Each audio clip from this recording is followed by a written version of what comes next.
Good afternoon, everyone. My name is Neha Sonone, lecturer in Civil Department, NIT Polytechnic, Nagpur. I will be going to teach you Mechanics of Structure. Course code है हमारा 22303.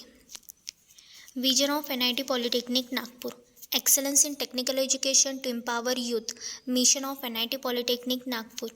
Impart quality technical education to prepare students with the excellent technical skill. Develop competent and employable diploma engineers and responsible citizens. Strengthen industry institute interaction. Vision of Civil Department to impart excellent civil engineering skill to develop employable civil diploma engineer. Mission of Civil Department M1 imparting the modern technical skill as per the requirement of the industry to improve employability.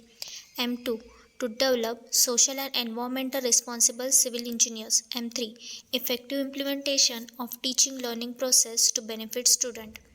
Program outcome, that is PO. PO1 basic discipline and knowledge. PO2 program analysis. PO3 design development of solution. PO4 engineering tools experimentation and testing. PO5 engineering practice for society sustainability and environment. PO6 project management. PO7 lifelong learning. Course outcome, analysis structural behavior of material under various loading condition.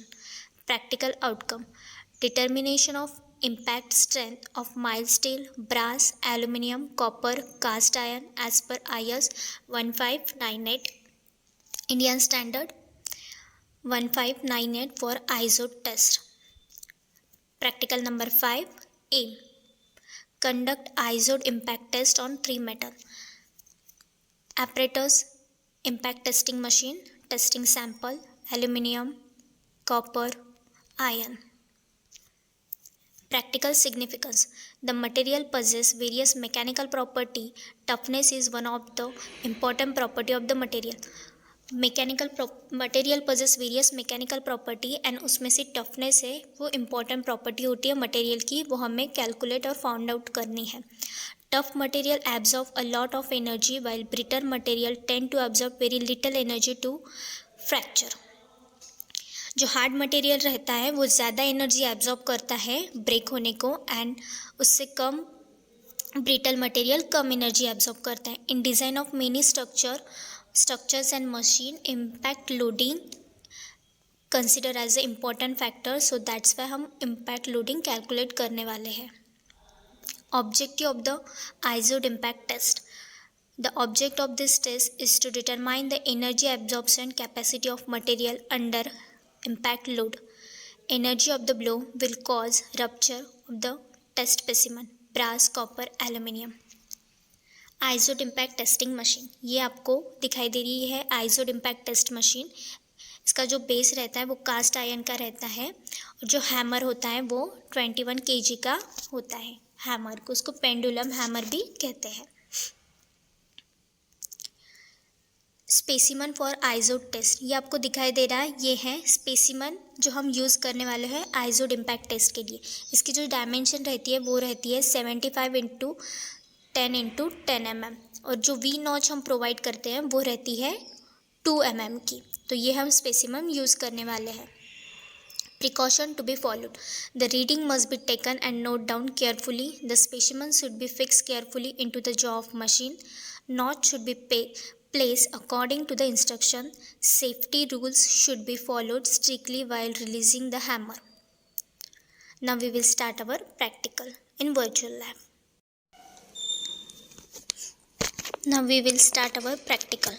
तो हमारी virtual lab की screen open हो गई है. सबसे पहले जाते हैं हम लिस्ट ऑफ एक्सपेरिमेंट के ऊपर. लिस्ट ऑफ एक्सपेरिमेंट के ऊपर हमारा जो प्रैक्टिकल है वो है आइजोड इम्पैक्ट टेस्ट. तो सबसे पहले आपको दिखाई दे रहा, वहाँ पे जाके हम क्लिक करेंगे आइजोड इम्पैक्ट टेस्ट. आइजोड इम्पैक्ट टेस्ट में जाने के बाद सिमुलेटर के ऊपर क्लिक करना होगा. देन आपको दिखाई दे रहा होगा Izod impact test objective to find the impact resistance of mild steel and cast iron.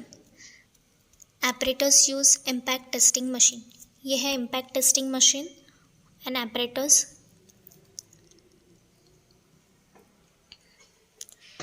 सबसे फर्स्ट स्टेप से हमारी सिलेक्ट द आइजोड टेस्ट स्पेसिमन. तो हम सिलेक्ट करते हैं mild steel. Mild steel select करने के बाद उसके सारी स्पेसिफिकेशन आपको स्क्रीन पे दिखाई दे रही होगी। यह है माइल्ड स्टील की स्पेसिफिकेशन। देन सेकेंड स्टेप्स है, हमें फ्रिक्शन लॉस कैलकुलेट करना है। Then to adjust this pointer 164 joule. तो सबसे पहले हम यहाँ पे क्लिक करेंगे, loss of energy due to friction that is EF, वो है 2 जूल एंड पॉइंटर भी एडजस्ट हुआ है। देन सेकेंड स्टेप्स, ये आपको दिखाई दे रहा है, ये है स्पेसिमन जो हम यूज़ कर रहे हैं माइल्ड स्टील। इसको हमने कैंटिलीवर बीम के जैसे फिक्स किया है। कैंटिलीवर कैसा रहता है, 1 हैंड फ्री एंड 1 फिक्स, तो हमने फिक्स किया है एंड जहाँ पे V नॉच है उस डायरेक्शन पे हमारा जो हैमर है वो आना चाहिए, इसलिए हमने इस डायरेक्शन में इसको प्लेस किया है इन कैंटिलीवर के जैसा। ठीक है, तो हमारी फोर्थ स्टेप्स है, हम मटेरियल फिक्स किया है, आपको बाजू में दिखाई दे रहा है, ये है मटेरियल फिक्स। देन हम इसको हैमर को रिलीज करेंगे।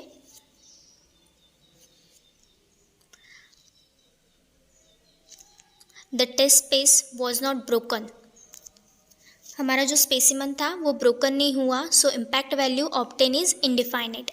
ठीक है, ट्रायल, तो ये हमारा ऑब्जर्वेशन है।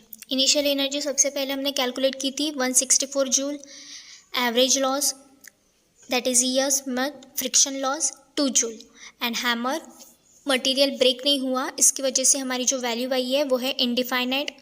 देन वो कैलकुलेट कैसे करेंगे हम, ET माइनस EF। ET क्या है हमारा, जो हमारी ट्रांजिट हैमर की वैल्यू आई है वो है इनडिफाइनाइट, सो इसकी वैल्यू आएगी इनडिफाइनाइट। ट्रायल 2 लेते हैं हम, माइल्ड स्टील, उसकी सारी स्पेसिफिकेशन आ गई है, हमने मटेरियल फिक्स किया है। अब हम हैमर को रिलीज़ करेंगे। हैमर को रिलीज़ करने के बाद आपको दिखाई दे रहा होगा मटेरियल पूरी तरह से ब्रेक हुआ है। Total loss of energy during transmit of hammer that is ET कितना आया है, 48 जूल एंड सबसे पहले हमने निकाला था EF, वो कितना था 2 जूल, सो 82 माइनस 2 हो जाएगा 42 जूल। तो ये हमारे सारी ऑब्जर्वेशन ट्रायल 2 की। अब हम ट्रायल 3, तो हम अब ट्रायल 3 करते हैं। माइल्ड स्टील की सारी स्पेसिफिकेशन आ गई है, मटेरियल फिक्स कर दिया है, ये मटेरियल फिक्स कर दिया, हम हैमर को रिलीज़ करेंगे। हैमर्स को रिलीज़ करने के बाद मटेरियल पूरी तरह से ब्रेक हो चुका है, उसकी loss of energy during transit of hammer वो है 56 जूल एंड एनर्जी लॉस हमने फ्रिक्शन लॉस पढ़ा था 2 जूल, तो वो कितना हो जाएगा 54 जूल। तो ये हमारी फाइनल वैल्यू है। तो यहाँ पे हमारा प्रैक्टिकल आइजोड इम्पैक्ट टेस्ट कंप्लीट होता है।